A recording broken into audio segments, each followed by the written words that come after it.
அனைவருக்கும் வணக்கம். இன்னைக்கு நான் உங்களுக்கு ஒரு அருமையான கதை சொல்ல போறேன். ஊர் பெரியவர்கிட்ட 2 பேர் வந்தாங்களாம்.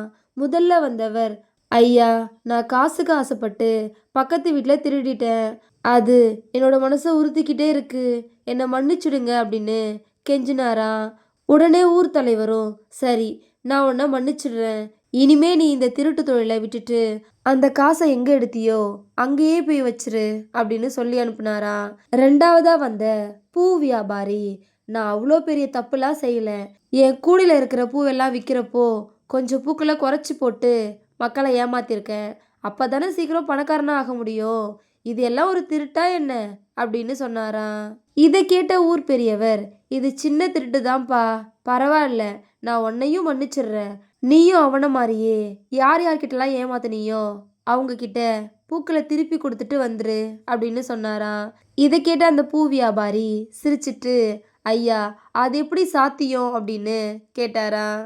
உடனே அந்த ஊர் பெரியவர் ரொம்ப கோபமா, பண்றது தப்புன்னு தெரிஞ்சும் கூட திரும்ப திரும்ப பண்ணி மக்களை ஏமாத்திட்டு இருக்க, இனி இந்த ஊருக்குள்ள வரவே கூடாதுன்னு சொல்லி ஊரை விட்டு வெளியே போக சொன்னாராம்.